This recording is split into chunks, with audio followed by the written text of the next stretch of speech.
Hey everyone, welcome to the Anxiety Fitness Podcast. We're joined today by the amazing Amy Millie.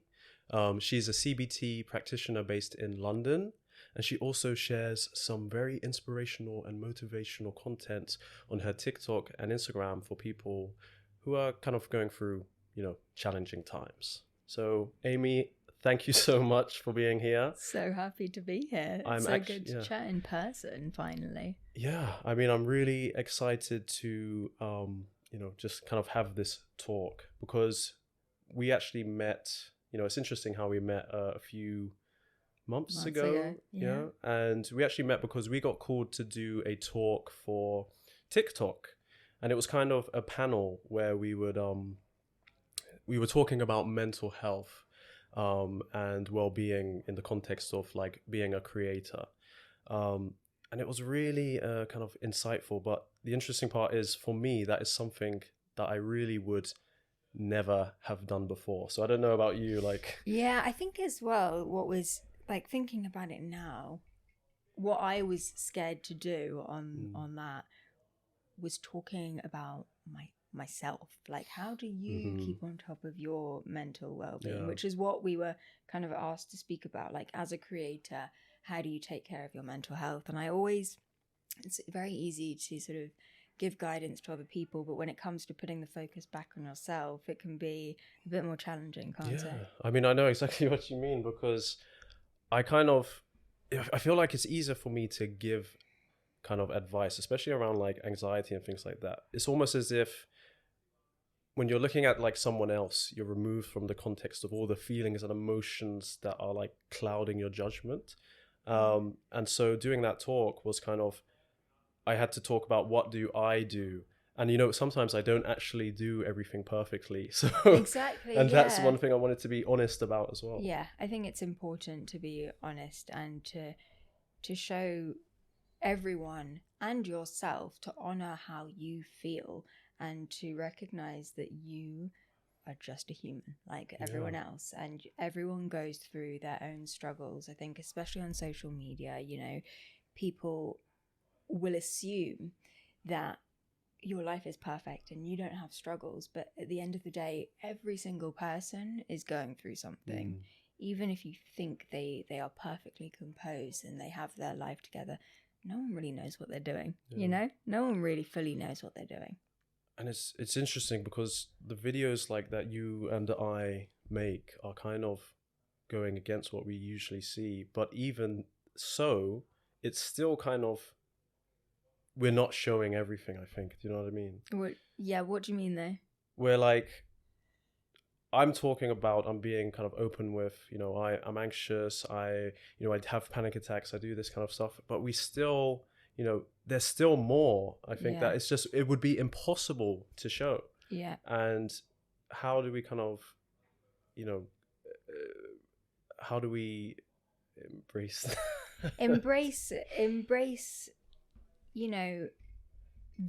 like I was saying to you just before, it's about embracing this full spectrum of our emotional experience and sharing that. I posted a video the other day. I was having a bit of an off day, and I posted a video of me crying on TikTok. Now, I didn't do it to get attention or for people to feel sorry for me or pity me, but I wanted to show people that, I'm a very much a real person. And whilst I have many sort of calm and great days, there are other times where I struggle or I fall back into old patterns. And that's the process of life. That's what we all do. So we must embrace everything and not see emotions as weak or bad or negative, Yeah, because what I've noticed within myself is I spend a lot of time trying to basically hide away from all the negative emotions that I feel, so I'm worried, this makes me anxious, so I don't want to do that, or this makes me uncomfortable, so I want to stay away from it. But that's kind of taken away from the full range of emotions that we can feel. And it's, what do you think about that? It's like, can we just have our positive emotions and just focus on things that make us feel good or comfortable or happy while suppressing the negative? How does that work? Well, I don't think there's much point in trying to suppress any negative emotion, right? Because, as well, what is a negative emotion and why is it negative? So, when you say you don't want to feel anxious or uncomfortable, for you, why are those things bad? What's stopping you from feeling those things? And I wonder whether you and me and anyone can just shift that perspective slightly and say, okay, is it that bad, or can I tolerate it actually? Because have I tolerated it before? Exactly.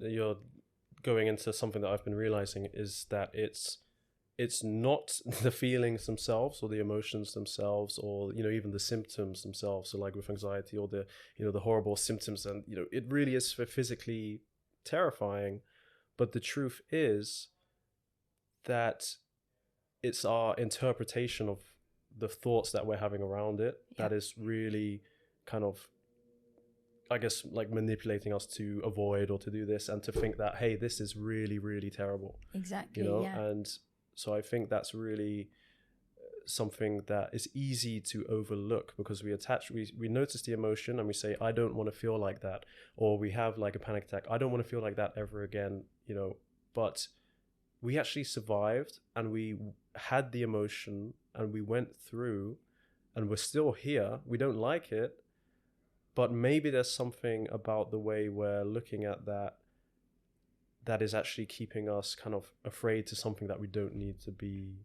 afraid of. Exactly. It's always our perception of events that disturb us, not the actual events themselves. So if we are saying to ourselves, oh, I never want to feel like that again, I never want to feel that anxious again, what we're doing is we're sort of catastrophizing in our head how bad that experience was. And yes, that experience might have been really unpleasant at the time, but we can tolerate it. We're very resilient as humans. And if we do experience it again, that's okay. And ironically, being open to any experience allows us to sort of sit with the experience with a lot more acceptance and compassion towards ourselves, rather than saying, oh my God, I can't cope with this. This is horrendous. Because then again, the thoughts just build up in your head, make it worse than it actually needs to be. So anxiety, whilst you can recognize this is really unpleasant in my body, what's going on right now, but how can I make it better for myself? Well, I'm not going to make it better by telling myself how horrendous this is. I'm going to make it better by giving my heart and my heart some love and compassion and kindness, and talking myself down, right? And saying to myself, I know I'm going to be okay. I know this is okay. This unpleasant feeling is okay, and I can sit with it. And it doesn't have to be my identity, and I know it's going to pass. It's such small things that actually can make us feel a lot calmer in the moment. Yeah, that's something I've noticed I've been trying to practice a bit more mindfulness, and one of the things that I kind of I'm coming to terms with is the thoughts I'm having and their relationship to the emotions I'm having. So like, I'll notice a thought about, oh, I have a palpitation, and immediately I have this like emotional reactivity where I immediately am terrified, but I didn't give myself the chance to pause and judge or notice what that thought is and what it means. Yeah. Because just because I think that, I feel this feeling in my body, or I feel this, it means I'm going to die. Just because I think that doesn't make that true. Yes. And at the same time, just because I feel that as well doesn't make it true. Yeah. And I think it's really easy to kind of get stuck in feeling these emotions and thinking these thoughts and thinking that that's the truth, Absolutely. Because what happens is it's called cognitive fusion, right? We identify with the thought. So because I'm having this thought, it must be true. And because I'm feeling, emotional reasoning is well, I'm feeling this, therefore it Yeah. must be true. Feeling like I'm having a heart attack and I'm dying, so therefore I must be dying and having a heart attack. But really, when we can detach from our thoughts, I like to, a mindfulness practice is called thinking of your thoughts like leaves on a stream, right? Just allowing them, watching them float by. Yeah. And they're not a part of your identity, just because you actually can't control the thoughts that are coming into your head. You can control what you do with them and how much attention you give to them. So instead of saying, what's an anxiety inducing thought for you? It's amazing how being put on the spot can just like my whole like everything I do is about anxiety, and when asked what's an anxiety provoking thought, I come up with nothing. But that might also be an effect of the anxiety, like being put on, oh my god, freezing and getting stuck in Absolutely. mode. But if I really think about it, an anxiety provoking thought for me is, what happens if I always have these what ifs. So what if I go outside and something bad happens, like I get hit by a car or something like that. And even though it sounds like, okay, that's a bit, irrational, you're going to look across the street. I'm like, well, what if something happens? Right. So these like what ifs is your brain sort of telling you, well, this could potentially happen. So what we can do to detach from those thoughts is say, oh, I notice I'm having that what if thought right now. I notice I'm having the thought of X. Can help you detach and diffuse that thought as absolute truth, and rather just a mental event, just a notion and an idea. Because all a thought is your brain offering up some ideas. It's like, here are some options. You could think about this, you could think about this. What's the more helpful thought to think about? Yeah. So in that situation, what if I get hit by a car when I go outside? Well, okay, I notice I'm having this thought. Now what do I do with that? Do I need to give that attention? Yeah. Is it likely that's going to happen? And no, hopefully it's not. Hopefully it's not. Anything could happen. Yeah. But is that helpful? Is that moving you towards a peaceful and calm and fulfilling life? Is what is really important to focus on. And what do you think about, so, you say it's fine to have these thoughts and we need to kind of change our reaction to them, basically. And I think that's true because, a lot of the times, and I think this is true of a lot of people, when you have kind of maybe an intrusive thought or an anxious thought or something like that, you immediately, attach your attention to it, but also, in the same breath, you try and get rid of it. So you really want to push that thought out of your mind. Exactly. So like you said about, the string, like the thoughts are not part of you. You don't need to necessarily, you notice it, but you don't need to push it away, because actually when you try and push away a thought, it just comes back stronger. Or a feeling. Yeah. And you just get worse and worse and worse. And that's something that kind of took a while for me to learn as well. It's like, because it's counterproductive.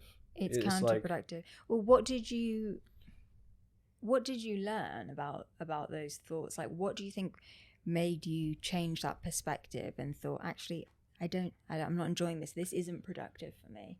And how did you realize that was sort of in your control? I think there were some moments where,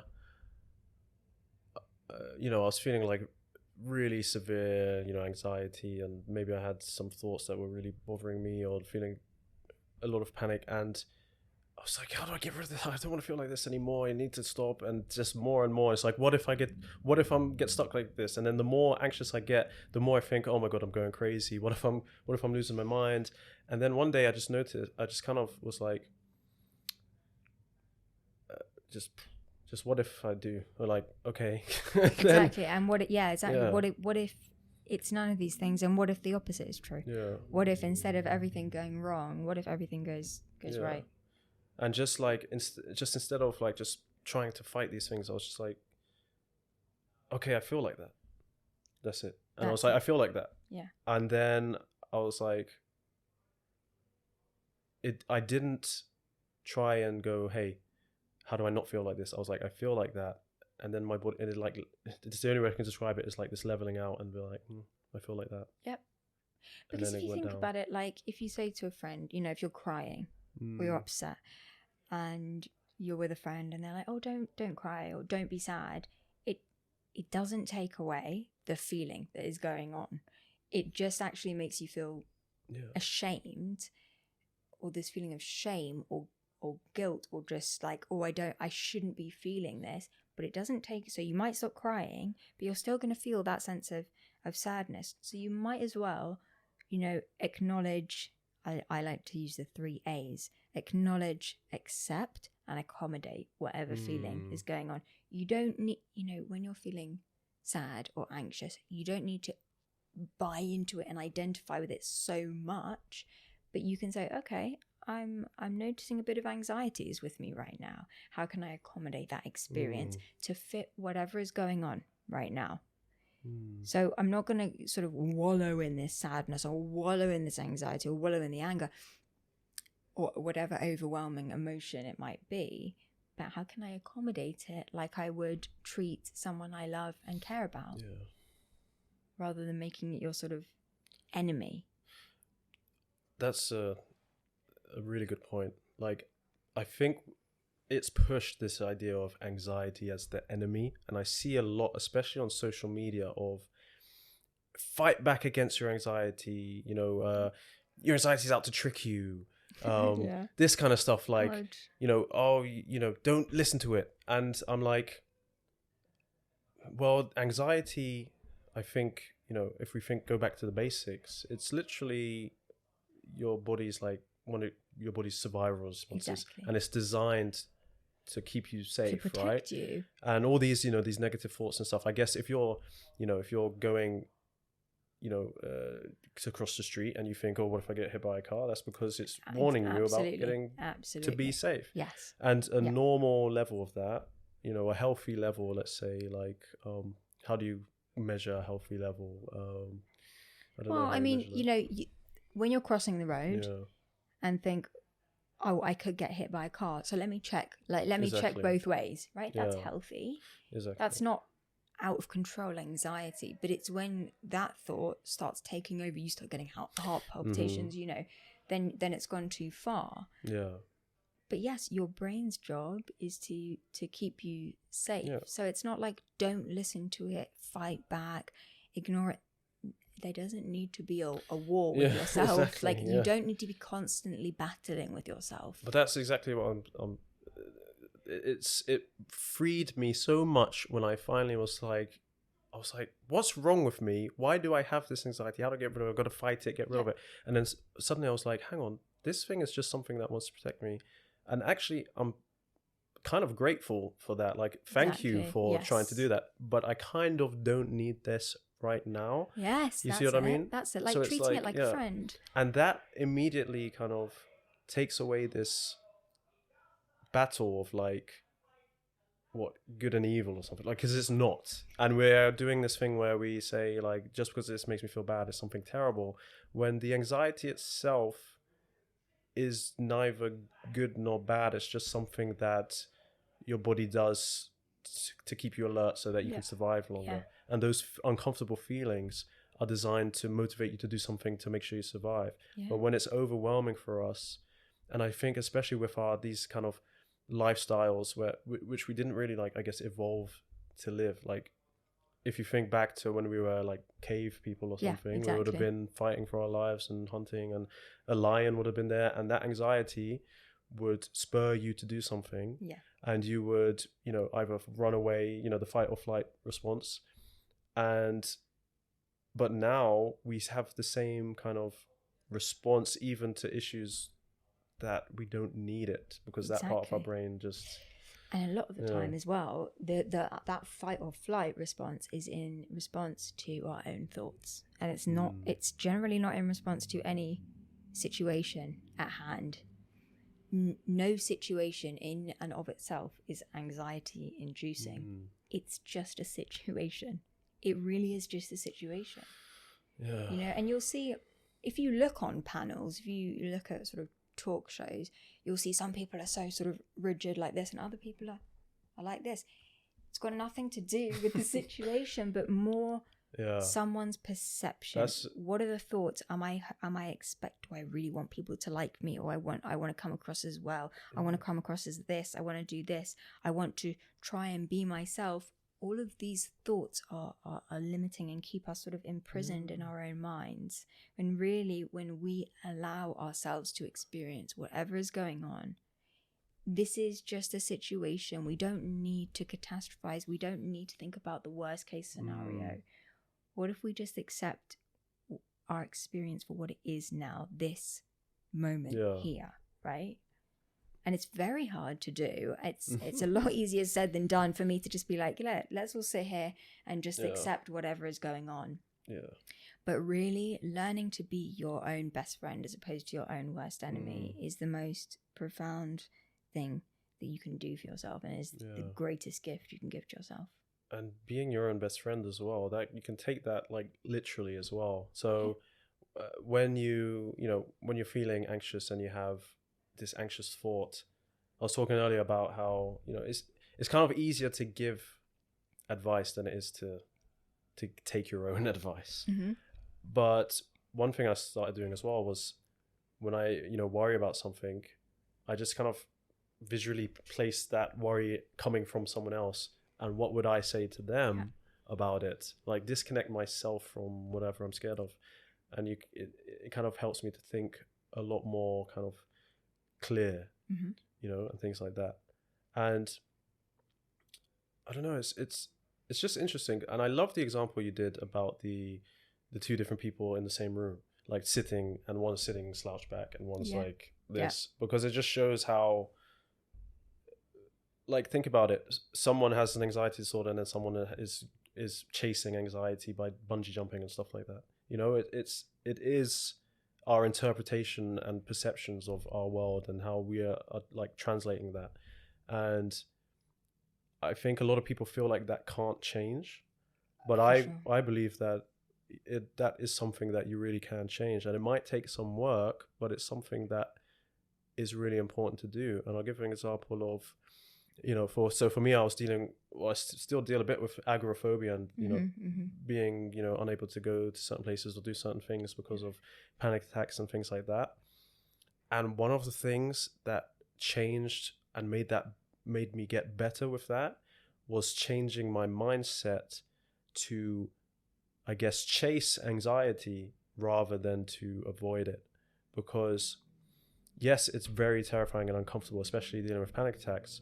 But as soon as I started saying, okay, that feeling that I don't want, I need to go towards it, even just step by step, that started to, there's this amazing moment. The first time you overcome some kind of fear, there's like, and you do it despite that your heart's racing and you're panicking and all of those emotions are coming in. And I remember doing this driving, and I hadn't drove for a long time. I went to drive, and my heart was going crazy. I was terrified. I thought I was going to crash. I started everything going faint. And I was like, how do I stop? I need to escape. And I couldn't in that moment. And I just said, I just need to keep going. And then I kept going through all this emotions, and I was convinced I was going to die. And then at just some point there was a click, and I was just driving. I was just driving with a racing heart, and then suddenly I was like, kind of just woke good. up. I feel pretty good. And that anxious horror and terror, the physical sensations didn't change, but the interpretation of them suddenly switched. And I was like, I'm not dying. I feel pretty excited. And then I drove, and I just enjoyed myself the rest of the time. And for months and months, I was avoiding doing that because of the bit up to that point. You go so far, you stop, and you never give yourself the chance to see what happens if you continue. Exactly. And also, let me ask you, when you were thinking about, before you actually did drive, and when you were thinking about it, was the actual experience as bad as what you thought it was going to be? So it's an interesting one. So I remember like thinking about it, it was like undoable. So it's like, there's no way. And I will say, doing it, like the first portion of it, I was like surprisingly good. And there was a moment where I was like, I really should be quite more anxious than I am right now. Yeah. And then that in itself made me freak out because I was like, what? Why do I not feel anxious? Something wrong with me? And then I was like, okay, now I feel anxious. And I was There like, you okay. go. Yeah, And then I exactly. equaled it out and I was like, okay, that's normal. And then I was like still going. And like, that's an interesting point that I'll go on later, but I needed the anxiety to, in that moment. You know what I mean? Some level, you know, and that's really interesting that you say that, because a small level of anxiety and sort of panic can be really motivational. It can if you use it in the right way, it can motivate you to do definitely more. And I think that is like, when I was doing like sports at school, I remember like one of my teachers telling me, and I was like, I'm nervous, and he was like, oh, you're nervous, a bit anxious? And I was like, yeah. And he was like, that's great. Yes, because that's going to push you. Shows that you care yeah, as I well. was like, okay. But I mean, but in that moment, really, I was thinking the anxiety was not there for a little bit, and I was like, this is unusual. And because I was so used to feeling it, and I was doing something that I don't usually do, and I was like, oh, it's better than I think, I didn't allow myself that peace in that moment because it's not what I was used to. So it's almost as if, so you can say, I was a bit addicted to this feeling of anxiety because it's what I know. Absolutely. And I needed to, you know, I'm more comfortable feeling anxious and horrible because I know it and I can stay at that level and but when I go out of my comfort zone, I didn't allow myself to feel the peace, you know, and I don't know if other people out there feel the same thing, but if you know what I mean. Like, absolutely. And I think it's on a bigger scale, this idea of we can become addicted to suffering because suffering is sometimes, in fact, most of the time, our comfort zone. It's like, this is a safe place. This is what I know. But if I'm not suffering, then what? I have to be happy with myself. I have to be kind to myself. I don't know what that's like. So let me just continue suffering. I don't enjoy it, but it's easier to do that because the road ahead seems so long and tedious. And that's generally the reason. That's the stopping sort of the obstacle that will stand in the way of us and the best version of ourselves. Because we're like, but I can't let go of this suffering because without the suffering, who am I? Like, this is my identity now. It does a lot really, of people, a lot of people identify with their anxiety, their past, their trauma, all of these things, and without that, who am I? It's true. I mean, that's one of the things I've been trying to separate from myself, because especially for me, I have the TikTok and Instagram and stuff and all the social media about anxiety that it seeps, you know, and then the only reason I have that is because I have such an experience with anxiety. So literally almost every day it's just something about anxiety, either suffering it or talking about it. Yeah. And it becomes like, well, that's who I am. And sometimes I'll have an opportunity for a situation and I'll be like, I can't do that. I'm the anxiety guy. Like, do you get what I mean? It's true. Like, we over-identify. We hold on to identities and beliefs so sort of rigidly, as if they're so precious to us. But really, what if you're not your anxiety? What if you're not just this small thing that you sort of box yourself into? What if you're so much more than that? When people say, I wish I could be more like this, I wish I could be more like that. But not even you can be. You are. Yeah. You actually already are the person you want to be. You have those things with you right now in this moment, not anytime in the future. You have them with you now. Yeah. It is interesting then, especially the relationship like people have with like their anxiety as well. Like for me, one thing is all of the positive things that I've ever done, all of the things that I was like something really good happened, or I built something, or I did something I'm really proud of, all came as a result of me dealing with that kind of suffering feeling. And that's When you say dealing with, like going through it. Like, for example, I learned to like develop code apps and stuff, and I built a couple of applications. And one of the reasons I did that was because I like doing that kind of work and learning that skill was a way for me to like keep my mind busy on something productive. And like, because I think like I overthink all the time, and I was like, well, I put that to use basically. Yes, exactly. In something. And then I created something like an app for people that is actually designed to help. And then that for me, I was like, oh my goodness, like that's something I'm proud of and I feel really good. And then, for example, I'd started doing the TikTok videos, which people seem to like. And the only reason I did that was because I was dealing with this. So I always think now, you know, if someone asked me, or let me ask you, if someone asked you, like, would you take away everything that you've ever suffered, whether it's like anxiety or something like that? Would you take it away?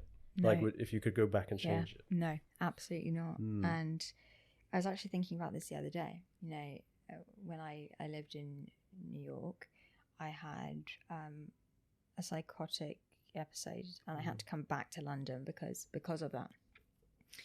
And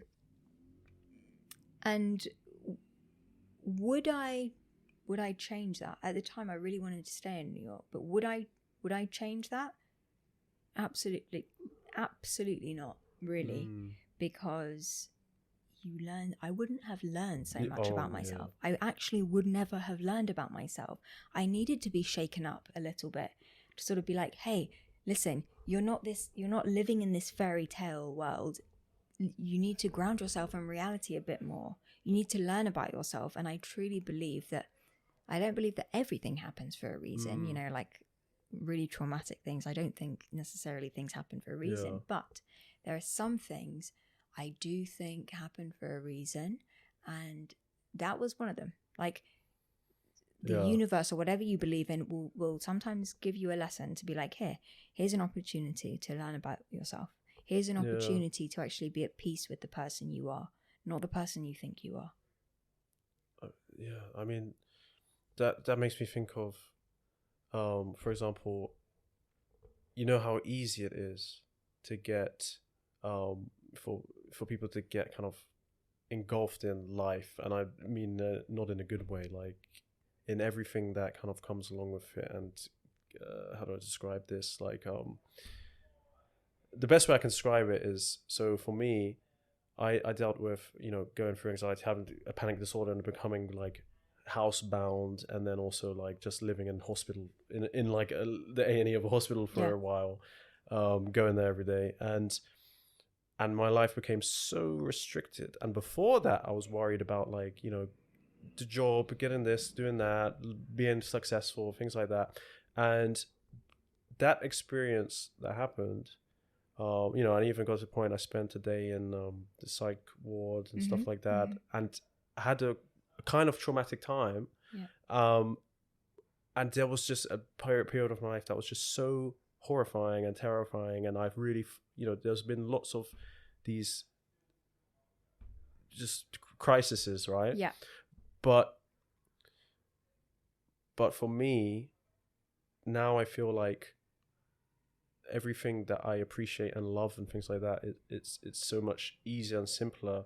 And for me, like, just the simplicity of going outside and looking at a tree, and I know this sounds really like cliche or something, but I can be so happy from just looking at something, or like going and seeing like clouds or trees here, and that's it. And I don't need anything more. And I feel like those experiences taught me, like, you know, how life can get and what really you need to be, like, I don't even want to use the word happy, but just to be like content at peace with yourself, and at peace. And like, I feel like my threshold for like what I need is lower, and like, but it's more eye-opening. It feels like I didn't get stuck in just what I was doing before. You know Sure, what I mean? yeah. If that makes sense. And it's interesting that, you know, because with anxiety, so much of the time you're either trapped in the future or you're trapped in the past. And so, like you said, the simplicity of going outside, looking at a tree and being there entirely, fully, completely, you looking at the tree, you're not thinking about yesterday, you're not thinking about tomorrow, you are in that moment, in that actual present moment. And I talk about present moment awareness so much because of that feeling. When you are able to really allow yourself to just accept what's happening now, it's blissful. The simplicity is so peaceful and a wonderful experience. It's just incredible how like we can go months and even years with not being in the present. You know what I mean? I think a lot of people out there never just exist. Oh no. We're just always, and me too, and I'm really still not very good at being present. Like, because it's hard because we have opinions of ourselves and we have, you know, but sometimes when I'm having a conversation with someone, I'll sort of, if I can feel them sort of just either they'll be looking at me but sort of looking through me and I can pick up on that, or they'll be wandering around the room and I'll say, "Where are you?" And they're like, I'm here. And I say, "No, but where is your mind right now?" And they're like, "Yeah, I'm sorry, I just completely zoned out." And I'm like, "Well, let's be here. Like, let's bring ourselves here," because I know this sounds sort of over the top, but you never know when your last moment is going to be with any single person. So why not embrace every chance you get to connect with whomever you're connecting with? Why not embrace that opportunity for what it is, rather than buying into your own judgments, buying into, "Oh no, let me think about tomorrow, let me think about yesterday." Why do that when you can enjoy these very they're simple but they're very wholesome moments? If you were both really present and listening and connected, that can be such a soul nourishing time. I know exactly what you mean. I mean, like, I think back to like what are my most happiest memories, and it's always one of the most simplest things. Like, for example, I got a little 10-year-old brother, and one of my best memories is I gave him like this little present, and usually we fight each other because we're like brothers and we're like hate each other, and I gave him a little present, and he like was like lit up because it was something I really loved, and he smiled and he's like, "Oh, thank you." It was one of the moments when he was actually sweet to me and nice, and that's like, and I was like, well, that's life, that's it. And I was like, that is exactly the type of things, and I was just there for that moment, and those are the types of things. And it just makes me think of like, in any moment, even when you're upset, when you're scared, when you're sad, most of the time you can think back and you can say, how am I feeling? Well, where am I right now? Like, am I okay right now? And most of the time, you know, in that moment that you're in, it's true. Is what you're worried about or what you're focused on, or, you know, if you're thinking of something in the past or if you're worried in the future. But usually, if you're even able to think about those, then where you are now is you're alive, you're okay, you're breathing. Exactly. And I think it's easy to forget about that, you know. It's easy to forget about, and it's easy to worry. It's not easy to really be grateful for what you have, and to know that what you have here right now is generally more than enough. Exactly. If you have a roof over your head, if you have food to eat, if you have at least like one person you can really talk to, you have more than enough.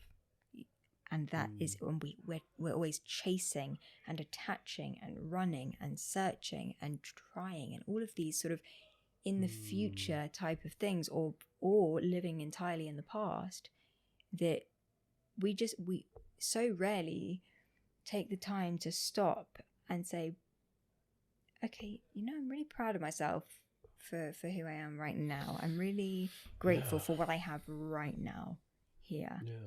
And that in itself can really ease a lot of these worries and concerns that we have that are generally in our head.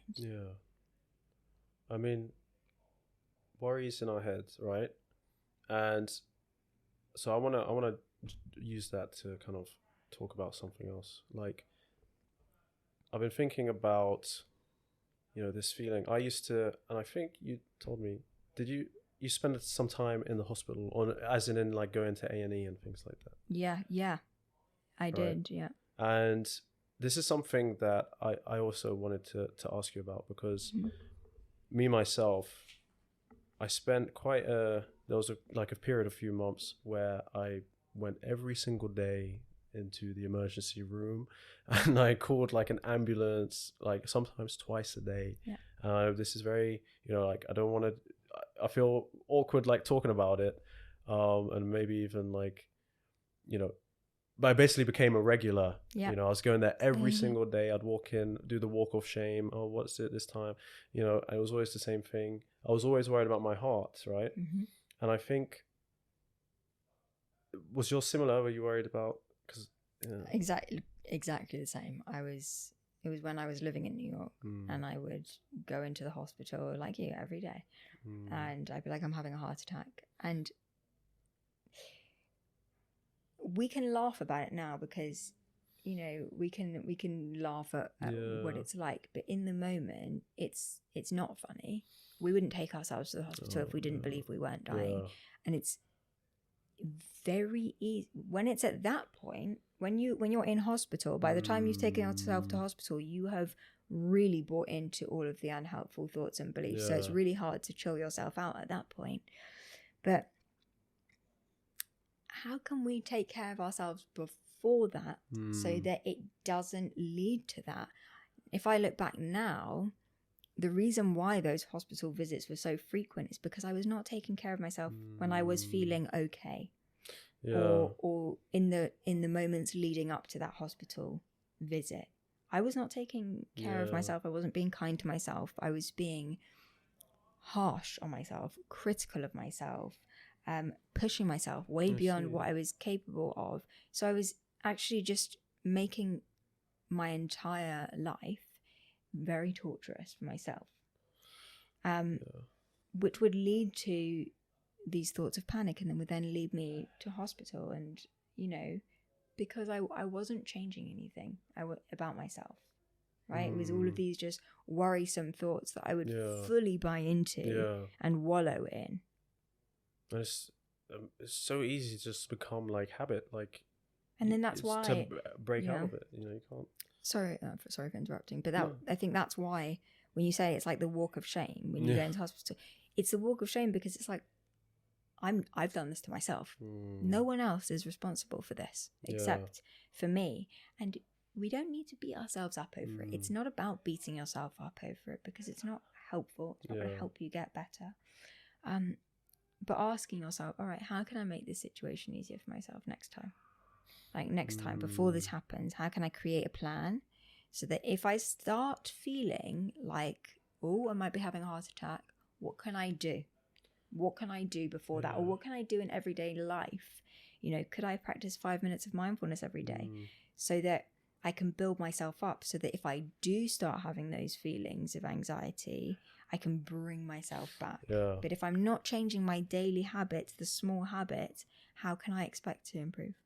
That's really, I was on doing a TikTok live once, and I was talking to people about, we just kind of chat about like anxiety and stuff. And there was someone in there who was asking about, how do I get rid of these panic attacks? How do I do this? How do I do that? But he mentioned like, I drink, I smoke, and stuff like that. And I was like,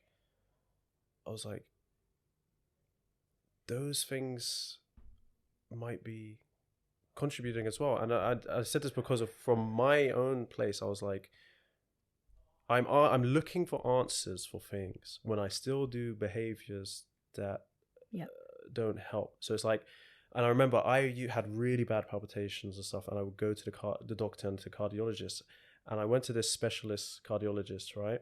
And he told me, and he was like, why do you even make an appointment if you're still drinking? And I'm not saying like to stop drinking, but it's like, I'm saying, he's like, there are things that you need to focus on yourself. And if you're really serious about this, then you need to, there's these things that are easily overlooked, like drinking and smoking. And I was doing both. And I'm not saying like, I'll just stop and it'll cure everything. But I'm saying, you know, usually in the long term, like there's a lot of behaviors you can look to in yourself that are contributing to what's going on. And you may just be like, well, no, I do these anyway. Right. And so I spoke to the guy who he was like, yeah, I smoke. And I was like, well, yeah, maybe the smoking is like, it helps you in that short term, you know, makes you feel okay. But do you notice that then you need it again and you do that again? And then you feel, when you don't have it, you feel anxious and then you have panic attacks. And maybe we need to eliminate those first before we, and I'm not trying to sound like don't smoke and drink. Don't have fun. But I mean, like it could be anything. Exactly. You got to identify those for yourself.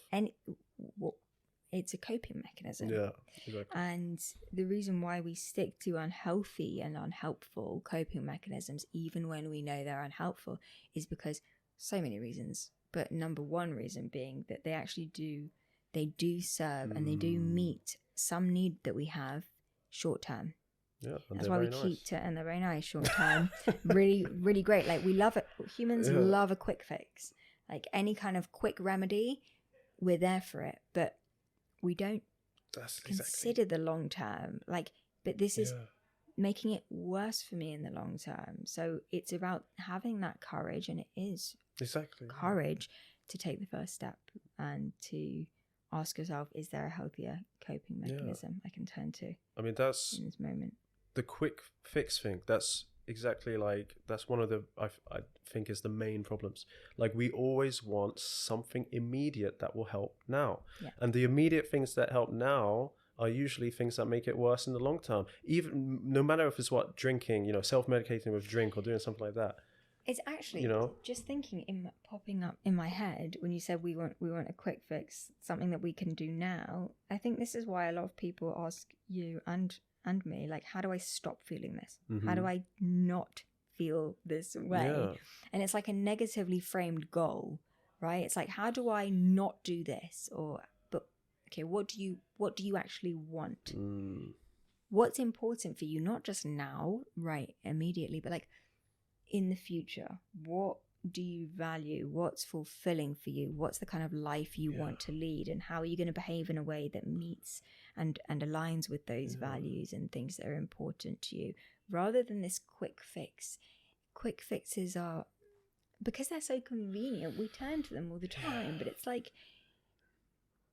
you're kind of going to remain in that mindset of a child if you continue to just quickly grab the first thing that you can do. You're never going to really, really grow as a human unless you are courageous in your I mean, there were some quick fixes. Like I used to do that, you know, I felt helped in the moment, but then just when I stopped doing those, and I'm not saying just everything is instantly better, but it when you really go through with feeling those negative emotions without trying to get rid of it. So like I might used to smoke a cigarette when I was anxious, and then it would go away. And then I'd feel like, I feel really good now. Oh, it's all good. But then next thing I know, I'm smoking all the time and I'm this and that. And I'm like, okay, and now the smoking is making me not feel good. Or even something not like that. I would do, like, for example, if I felt anxious, I would just go and hide, you know? And doing that, it's like, I don't feel anxious now. But then I didn't give myself the opportunity to do whatever I needed to do. And then in the long term, I was just, now I have to hide because otherwise I feel anxious all the time. Right, yeah. And so it's so important to realize that those things that we feel like, you know, it even goes into like just typical safety behaviors that we do with anxiety anyway. So anything that makes you feel safe. Like, I think part of it is this need that we must feel safe and comfortable all the time. Yeah. So we want these quick fixes so we feel safe and comfortable. But I think we have to come to terms with that we cannot guarantee safety and comfort all the time, and that's okay. It is okay as long as you know you're physically safe. Then you can find yourself in a state that's like, all right, I don't know what this moment's going to bring, but what I am going to do is allow myself to be here. And because I don't want to stay in my comfort zone all the time. If I stay in my comfort zone, what fulfillment is that bringing me? Like you said, we don't want to just exist, we want to live. So if I want to live, there is no way that's going to happen in my comfort zone. Yeah. If my comfort zone is staying indoors on my own, alone all the time, but I really value connection and I really value, family time, but I'm not doing those things, well, you're going to have to push yourself out of your comfort zone at some point. And you push yourself out of your comfort zone and you choose to say to yourself in those moments, like, I'm safe in my body. I can do this and I know that this is okay. And it's okay to not feel in my comfort zone, and I'm growing because of this. Yeah, I think that you really have to relearn to trust yourself, because I think a lot of people with anxiety, we are like, no, I cannot handle anything. I cannot handle being anxious. I cannot handle having a panic attack. I cannot handle this. I will not survive. But we actually will. Yeah. And once you do that, once you realize, like, you have to trust yourself and your ability to handle things, then when you do face the situations that make you anxious, you're able to actually go through them without escaping. Exactly. And that then builds your confidence even more. Yes. And you realize, I can do this. And that emotion, I can handle it. And it's not so evil and terrible. And I can get through this. And that's something I think, like, is just so important. It's just easy to just, we distrust our body because we're worried of like our heart or this and that, or we distrust our, I won't be able to emotionally handle it, or I won't be able to do it. We want to stay in this bubble, but it's, again, like I said, this idea of approaching life with an attitude of willingness or willfulness. And by saying, I can't, there's no way, I won't survive, is a willful approach to life. How are you, if you think that, life is against you and life is a trap, how are you gonna live in that way? Why are you torturing yourself like that? Why do you do that to yourself when you could choose to approach every experience willingly, even the unpleasant ones, even the emotions that you're not really too comfortable with? But what if I can actually just willingly accept this, radically accept this? As soon as I started pushing to do those stuff, like to do the things that made me anxious, that's when good things started happening. That's when, like, for example, we met at the other place, and we did that talk, and then just me putting myself outside of the comfort zone. And I'm not saying, like, it's not that I did it and it found a way to make it easy. I did it despite feeling so terrible, and it brought so many opportunities that I would never have had. And I could have got away with living in my comfort zone. You know what I mean? I could have existed and lived, but it would not have been really living in the exactly. This is comfortable, but when does comfortable become just we become complacent? We live on autopilot. We sort of sometimes can feel like we're just minions living in this on this planet, but it's like, but no, this is your one opportunity to do whatever you want. And why are you choosing to hold on to the past? Why are you choosing to attach to certain ideas? Why are you always trying to keep yourself safe when it's not serving you anymore? It might have done in the past, but it's not anymore. It's not anymore. So, I think it's always beneficial to give yourself gentle challenges to go outside of your comfort zone slowly. Exactly. Like, I'm not saying like just go and jump off a cliff. No, yeah, exactly. I'm not saying just go and do some crazy thing. Bungee jumping, exactly. Yeah, but I mean, yeah, it's definitely, you need to take step by step when kind of build yourself up slowly, and being kind to yourself. There is no point in giving yourself a challenge and saying to yourself still in your head like you're so stupid, you're never going to get through this. Like, what's the point in that? You have to be kind to yourself. And I know I gave the example where, like, when I drove and it was a big success, right? But there's been many times where I did the same thing and I felt and I panicked and I did like, oh no, it didn't work out, and I was like, I'm a failure. But then I had a therapist at the time, and she told me, she was like, that's not a failure. That's like, literally, you went out and despite you having a panic attack or not, doesn't matter, like, you did that. I was like, okay, you didn't just stay at home. I was like, wait, so I can feel really terrible and horrible, but that's still good. Yes, because feeling terrible and horrible and having a panic attack was actually better for me than staying at home and being safe and fine. Exactly. And it wasn't a failure, and I think, very easy to buy into those beliefs, deep-rooted beliefs that are sort of like the roots. But at some point we need to ask ourselves, am I really a failure?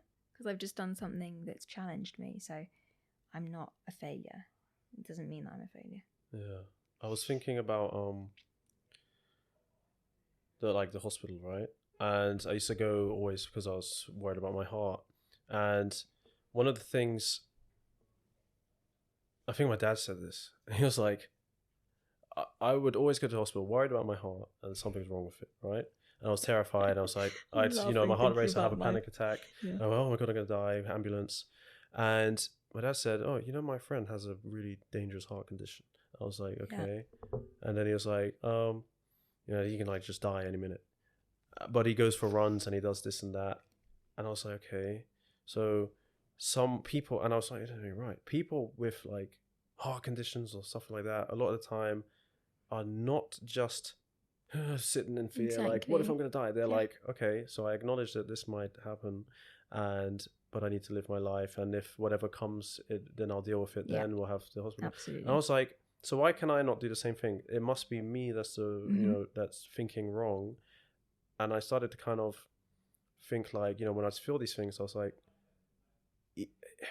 something may happen, but I don't necessarily need to panic about it as well. Yeah. And so I would then feel my heart do these palpitations and stuff, and I still would think that, oh, I'm going to die, but then I wouldn't panic about it necessarily. Well, yeah, because you're not acting as though it's happening. You're thinking, okay, it's a possibility. But the thing is that when we think, I worry that this might happen, we start to behave as if it's already in the process of happening. Why? Because then we're not living in this moment at all. Yeah. When are we ever living in this present, in the here and now? If we're thinking this might happen and I'm worrying about this, worrying is, it's the best quote, worrying is like a rocking chair. It gives you something to do but gets you nowhere. Yeah. It's worrying, unless it's I sliced my finger and it's bleeding, I'm worried that it's bleeding, and you put a plaster on it, you can put a plaster on it. But anything else, I'm worried, what if this happens, doesn't exist. Exactly, it does not exist. It exists only when it happens, then you'll do something. And we don't appreciate our own ability to deal with things as they happen, because everyone, I think, really can deal with things as they come. And I guess it's not like, I used to get annoyed because I'd be like, I'm gonna have panic attack, what if I die? And people are like, no, you're not gonna die. But then I realized, like, well, one day I will. And one day so I didn't want to be just comforted of like, oh, it's gonna be okay. I just wanted to be like, to be able to accept some things. As soon as you can accept those things you can't control, then you can really focus on the things that you can control. So for example, I was worried about my heart and having a heart attack and all this, and I was like, that's something I can't control. Like, I can go to the doctor and check it out. If the doctor says fine, and then I can like choose to believe them, or I can like choose not to believe them. Yeah. But this is just, there's nothing I can do. Yeah. But as soon as I accept, look, if one day maybe a heart attack happens, maybe something, accept it, then I'll be like, okay, I accept that. Oh, but there are actually things I can do, like exercise and things to make that less likely. So you accept it may happen, just eliminate that, can help to eliminate that. What if, how do I stop it? Yeah. And then it can let you focus on, there actually are things that you can control to make you feel better. You know? Absolutely. I think I like to say to my clients as well, imagine there are sort of two boxes in your mind. One is things you can control, and one is things you can't control. Everything that you can't control, put it into the can't control box. Everything you can control, deal with those things. Exactly. Deal with those things. Focus on those things. Stop focusing on things that you can't control, because you're never going to get anywhere. Yeah, it's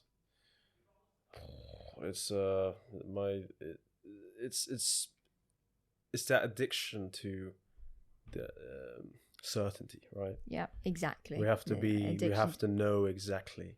Exactly. But we don't, right? Yeah. And it's something as well called the control agenda, of thinking that we always have to be in control. Like, I have to know exactly what's going to happen. I have to know the outcome. So this is why we end up ruminating on things as well, because we're like, well, if I ruminate enough, if I just keep going around in circles in my head, then I might come to some answer, and we don't. Yeah. And even if we do come to an answer in our head, if we're ruminating, that will be based on an opinion that we have, because we are without the facts. So what are you, it gets to a point where you have to sit down with yourself and say, what am I doing to myself right now? I'm driving myself quite literally down the road of insanity. Yeah, I mean, like with me, I used to always had every health problem in the book, apparently, according to me. Yeah. And I just remember my therapist just telling me, like, she was like, what do you think is going to happen? I think I'm going to have a heart attack and this. She was like, you're not very, you're, how many times have you thought that? I was like, I don't know, every day for the past 10 years. Like, so your record is not very good. Yeah. But I'm always like, what if I'm that 0.1% or whatever? But it's just, we can really just, our thoughts are just crazy. I'll tell you one really funny, like, anxious thought I have. And it, like, it's in this moment, right? Yeah. And it's like, what if the thing is not recording? But I'm serious. So I'm like, I know it is. Are you freaking out about it? Is it stopping you from being present? Is it stopping you from thinking about what is going on now? I wanted to bring a real example. No, it's not. But I wanted to bring a real example and be like, that's something. So. But you know it is, because before this, you checked a good 7 times that it is recording. Yeah, I did. I checked like 100 times. Like, but it is. But then, like, if I look, watch, and it will be gladly. Oh wow! See, so this is a perfect example. Okay, so yeah, I was worried that it wasn't recording, and then I was like sad about it, and I was feeling sad. Yes, and I was as feeling if it annoyed, had happened. And I was as if it did, and then I just clicked and checked, and I was like, oh my god, it is recording, and it's there, and I feel like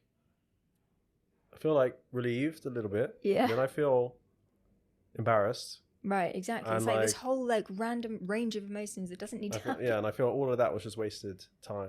I was it's a lot of energy to feel so many things. So why, did I spend that time when I could have just been continuing the conversation on how it was going, and it was good. You see, but at the same time, the fact that I was worried about that, I can accept that. Yes. And I can be like, that wasn't something bad that happened. And now I know for next time. And another thing to ask yourself is like, okay, worst case scenario, it wasn't recording. Then what? Then what's if it wasn't recording and that's the worst case scenario, then what? Is it the end of the world? I mean, it's not ideal. Is it the end of the world? No. Could you do it again? Could you do it again another day? Is this likely to matter in a week's time, in a month's time, in a year's time? No, exactly. Because I think a lot of, like, it's easy when we think about, for example, especially relating to other people and things like social anxiety and stuff, you're always like, what if I annoy someone, or what if I or you go on the phone and it's like they sounded like angry at me or something, and it's like, again, with like assumptions, and well, there's so many reasons for things all the time, and we are always focusing on the negative ones. Absolutely. So I always know this example of like, you know, if you're texting someone and they don't reply on time, or they seem like a bit blunt, immediately we think it's us is the problem, when there are so many things that person could be doing in that day. And why do we always over personalize? Yeah. Like I said before, we over personalize, and we place so much importance on ourselves, almost this sense of entitlement, or like, you know, why aren't they replying to me? Well, maybe because you're not the most important person in the world, you know, and we have to accept that we are not as important as we think we are all the time. We're not entitled to anyone's time, energy, attention, affection. We're really not.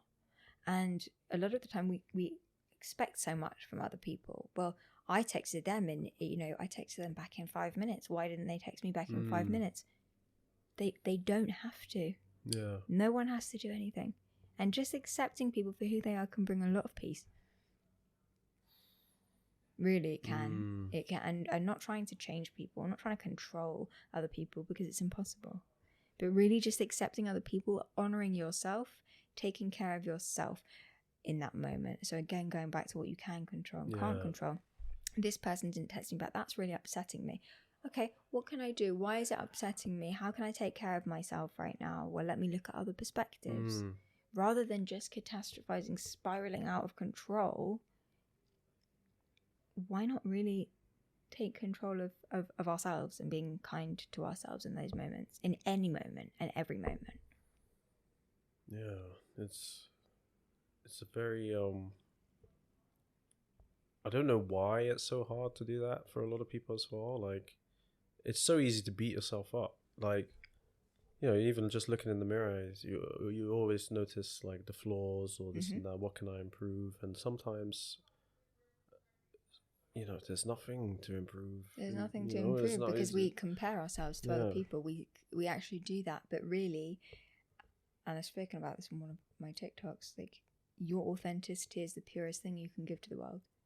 There is, if you actually think about it, there is not another single human who is you, and yet you're trying to be someone else. Yeah, and even twins, they're different. You're different, and you have something. Every single person in this world has something special to give, and yet they choose to compare themselves, so they never find that special thing in themselves. I feel lucky in like comparing myself is one of the things. There are a few things that I realized that I just stopped.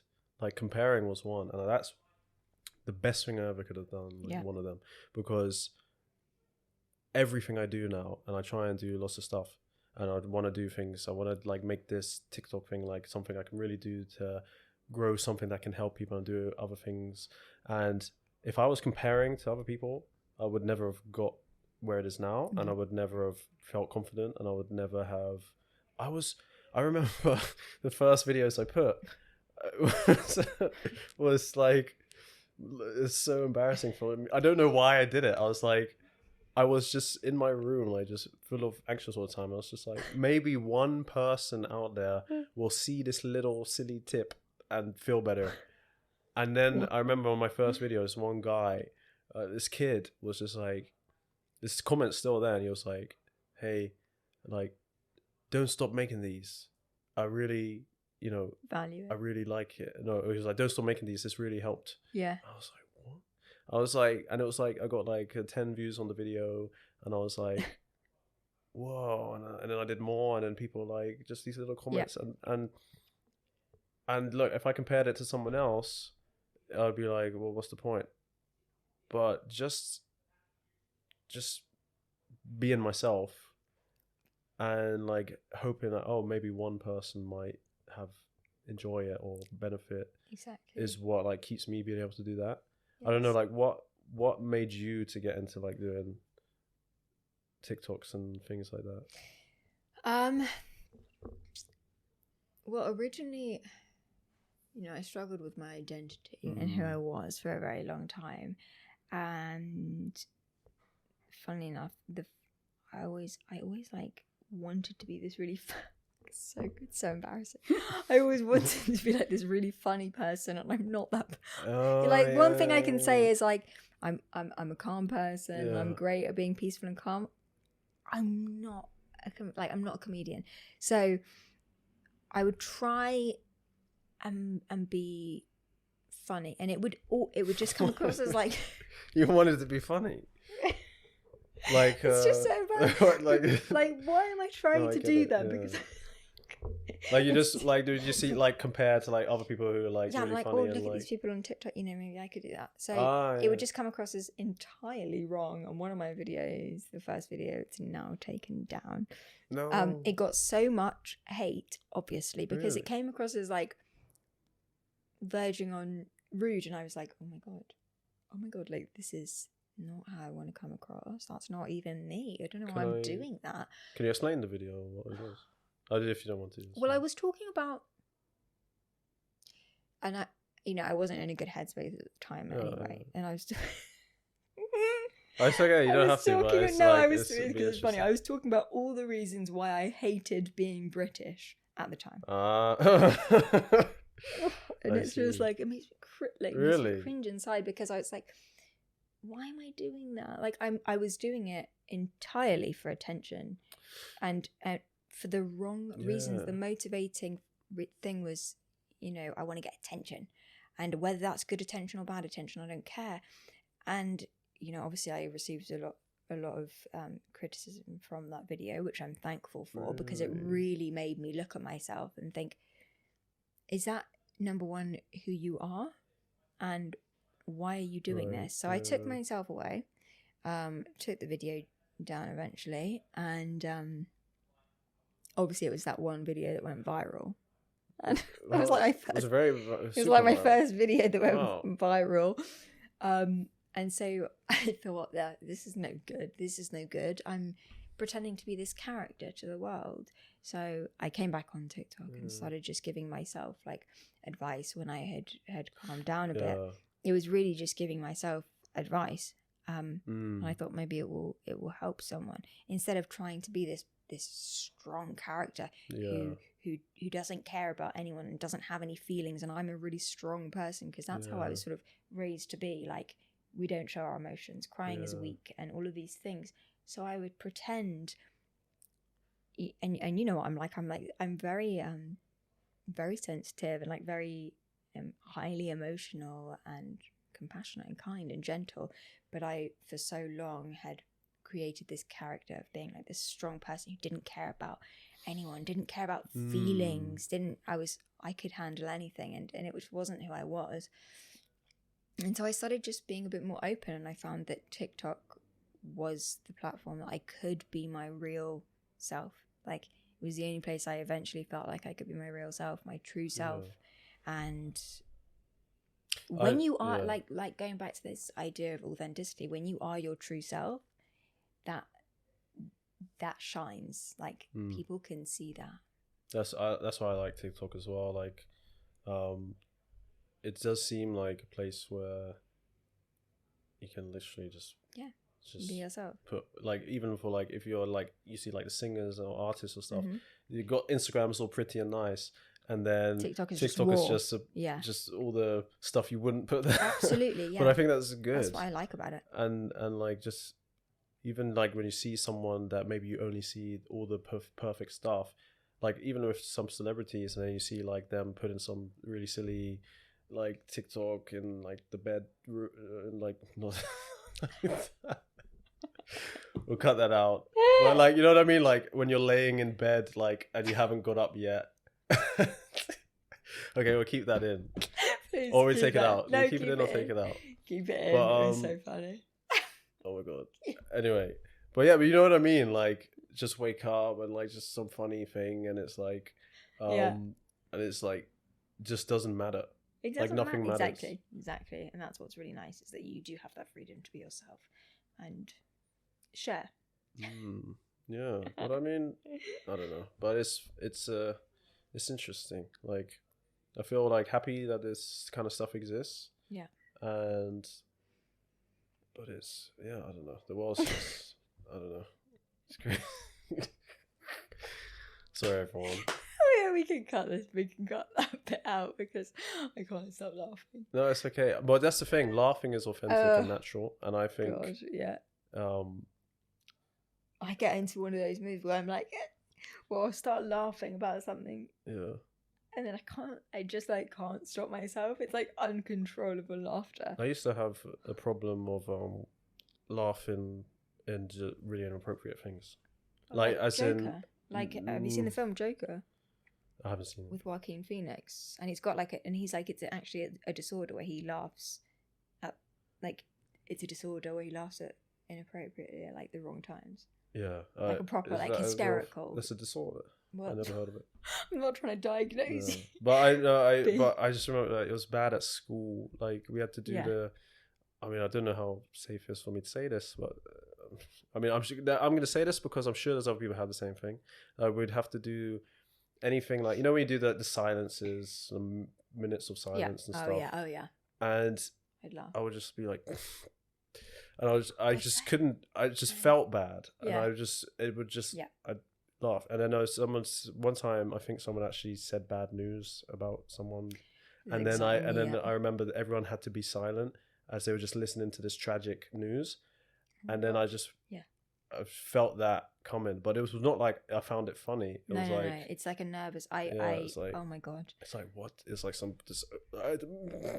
Yes, I used to do that when Well, I used to do it on a lot of occasions actually when I was younger, but particularly when someone told me bad news, like someone close to them had passed away, which was, you know, it was not. I wasn't laughing because it was funny, and also when someone was like angry with me or disappointed, like if someone was shouting at me. And I still sometimes do this, and I don't do it a lot, but I think the last time I did it was like 3 years ago. But when someone was like angry at me, I would be laughing, like when I say tears streaming down my face, crying with laughter. And I was like, I'm so sorry, I'm not laughing because it's funny. I want to take you seriously, and I want you to know that I am taking you seriously, but I cannot stop laughing. And of course, it would completely wind the other person up. They would end up feeling like not valued, not heard, not cared about.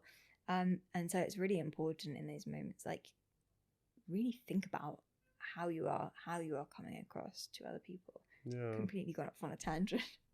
Don't know why. Talking about laughing. Talking about laughing inappropriately. But it's an important point. Yeah, so as you can see, the structure now has gone. Yeah. But I think that's the point of a podcast. The structure has gone. But it was just nice to have a chat. Though. Yeah. It's like, because when I actually came in, we spent so much time practicing and like trying to be like trying to like a script. Let's do the introduction perfect and let's do this. And then I don't know, but this is kind of what stops people from doing so much, and like on TikTok as well. Right, or on social media, they're like, but it has to be perfect in order for me to do something. It's like, no, it doesn't. You're a human. Because I think just a conversation is a conversation. Conversation is a conversation. And it's so much nicer to have conversations, though, isn't it? Then, because then it feels like you're not just doing this because you're obligated to do this. You're doing it because actually you're just enjoying the moment and whatever comes up. And when we did the panel, it was like that was fun because. Even though I was terrified and I hated the whole thing. No, I'm joking, I didn't. But I was very scared. That was really fun. I hated it. Yeah, I was. But that's what things feel like to me. Yeah, it's like that was so fun, but it made me so anxious. I hate it, but it was fun and I like it. That's the thing. You can feel two things at once. It's possible to have those two experiences at the same time. Yeah, exactly. And so like. Doing that was scary, it was exciting, it was fun, it was horrible, but I'm glad I did it. And then also they kind of led us.